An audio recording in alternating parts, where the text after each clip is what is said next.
your dad is coming in pretty loud. Your dad is saying that you, and it's funny because your sister's coming in as well, but it's mostly him that wants to talk about it, that you and her both kind of had the rough end of the stick is how he's kind of saying it. You never got that chance to really shine. He said neither one of you got that chance to shine.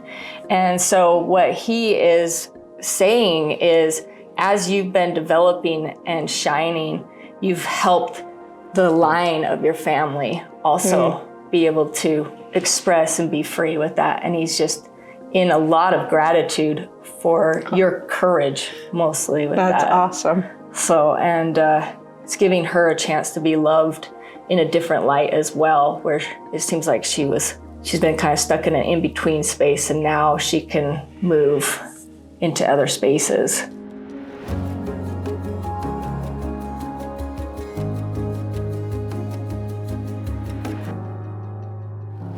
Welcome to Taste Your Magic. I'm Ruth Barclay. They call me the Oracle. This is a name that's been given to me around the world as I've done global work for over 25 years, working with different people, gifted beings, leaders, CEOs, executives. We've worked with people of all ranges in helping them develop their gifts, developing and amplifying who they are in their life and all these different areas.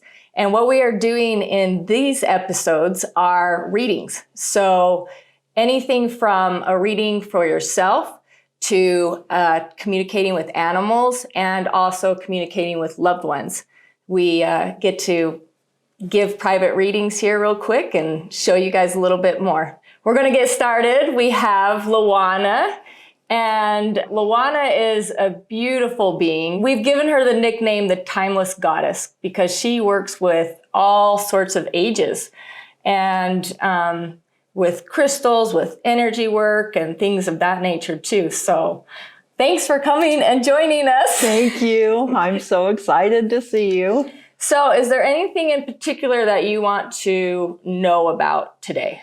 I have interest in so many things. So what came to me as I pondered that was angels, ancestors, and animals. So I don't know for sure what's coming through for you. I know for me during the night, angels and ancestors seem to really come through.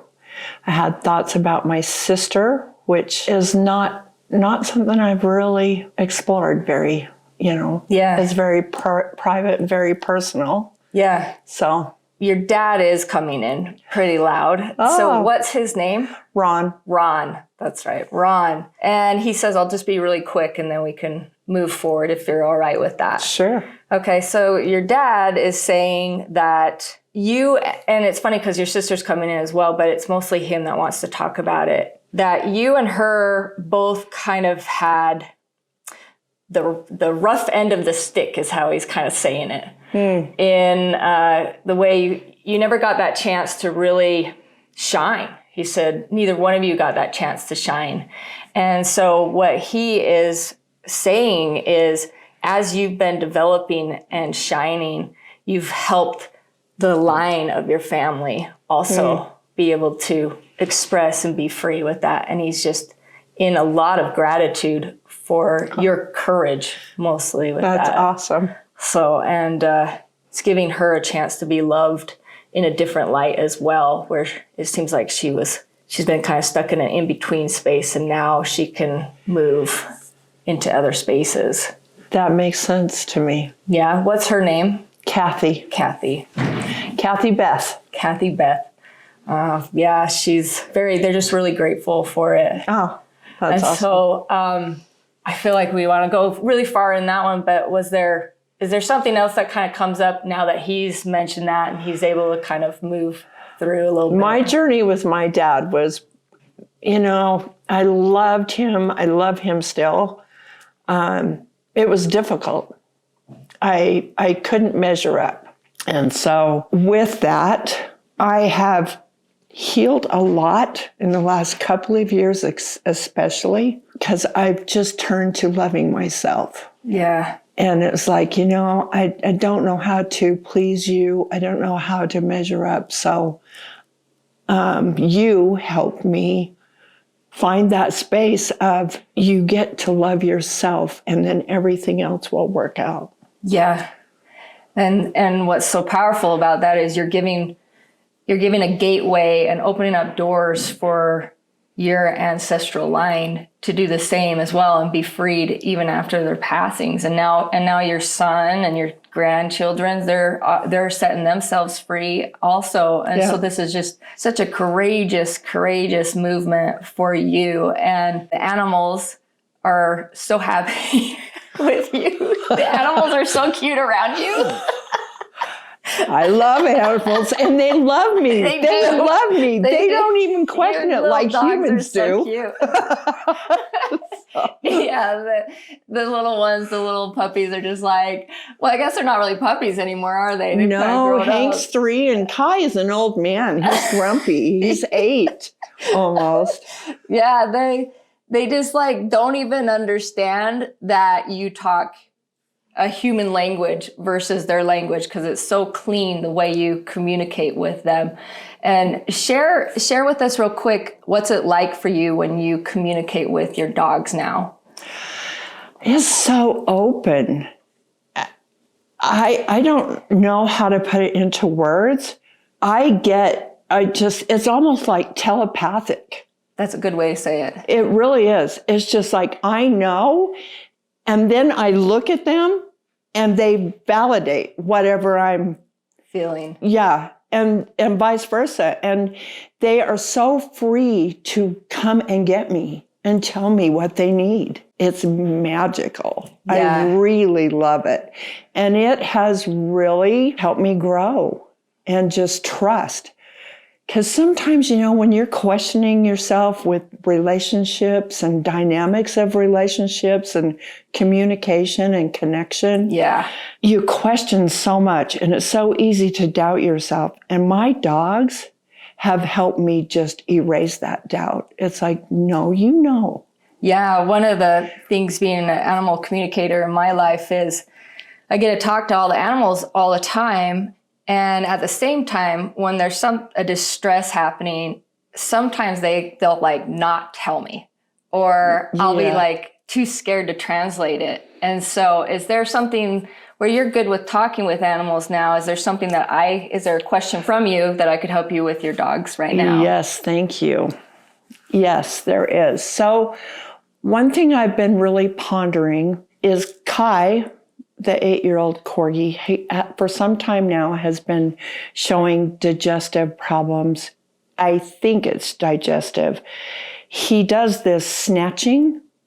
Are you familiar with that? Biting at the air. Okay. When there are no flies or, bugs in the air. And he does it after eating. I've been very concerned about that. Well, the vet hasn't been very helpful. Okay. In my opinion. Okay. Yeah, sometimes they just do what they can do, huh? Right. Well, or what they think isn't what I feel spiritually.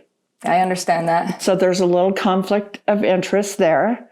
And I'm okay with that because I respect what they do. Yeah.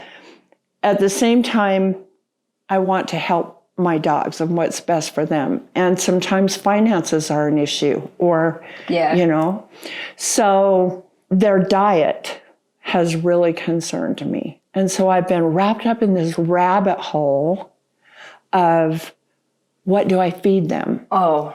And the whole food chain. And then you get into all the conspiracy theories. Mm-hmm. And I'm like, get out of that. So do you have anything there? Well, anything coming currently through? What I'm receiving, and then later after we do the show, we can also tap in a little bit more too. But in a current space right now, the food, it's more of like a stress component. And so there's really not a lot of food that's just going to settle in right now. He's got like stress. And I don't know if the vets have checked for ulcers or anything like that. No. So sometimes we get ulcers from stress and then it's just like sores. But what's happening with him is it's going into his skin like almost like a fibromyalgia feeling. Yep. When he's doing stuff. And so what I would probably say, and I'm not a vet, but we work with vets a lot as well. So I would almost look, maybe, have you been trying the CBD oils or anything like that? No. So it's going to be, if you think about it, it's a stress factor. He may or may not have ulcers that irritate it, but it's traveling into the nervous system. Is the uncomfortable part is the nervous system, and it's almost like a fibromyalgia feeling. He doesn't like to be touched. Then you can do the CBD, could try that, and then you can also try some of the Reiki that you know how to do as well. I do. Okay, good. Yeah. So, because right now I don't think the food's going to do a whole lot. Okay. Other than maybe something that's easy to digest, so it's not adding more discomfort. So I've been working on that. Okay. So I feel like I'm doing the best I can. Yeah, then I have. say you're doing good. The only thing is maybe see if a CBD oil might help calm that. And so I see the same thing in Hank, but in a different way. And when you say stress, if we can, we don't have to go way into it, but there's behaviors and environmental things in the home that have gone on in the last 2 years that I think have created some of this. And so I've been very aware of that. And I think we're trying very hard to change it. So hopefully it will. No, the dogs say that you're doing good. Okay.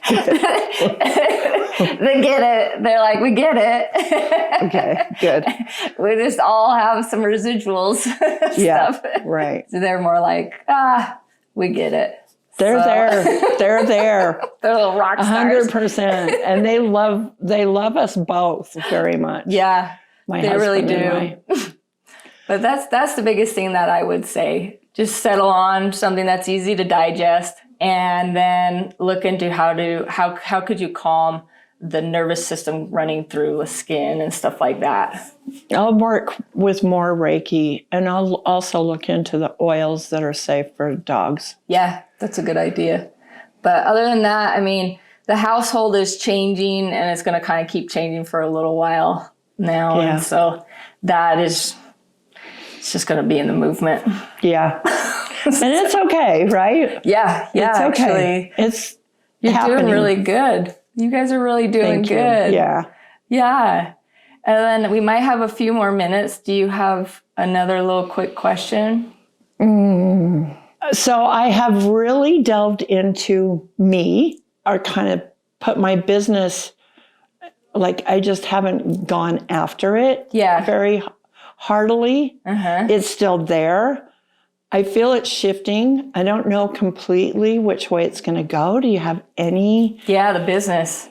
Well, it was a good time to take a break in the business because you've gone through surgery and different things like that. And the atmosphere was okay to take a break with the business. What do I see it going in as? It's almost like a clean slate. How do you get to take what you've mastered and the wisdom and all that you've already developed and use that as tools when you want to, but it really wants to start like on a clean slate.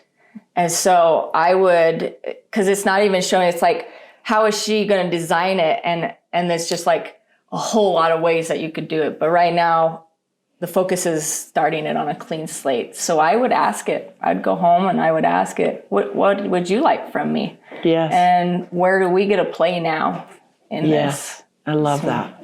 And I'm excited too. Let me know. Let me know what you start discovering, because you have a lot of avenues you could do, but those are more just like tools you can bring in because you've already known them, right? Yeah. Support systems. Well, and I think co-creation is coming forth a lot, and so I don't have all the answers. No. I just feel it. Yeah, that's really what I'm getting. Is just tell her that she gets to keep all the wisdom, but she gets to have a clean slate. And what is she wanting to start to design now? So cool. Awesome. Good. Thank you so much for coming on. Thank you so much. That's a short clip of what we do. And I appreciate you and you taking the time to come on here. And thank you so much for everything. Thank you, Ruth. You're the best.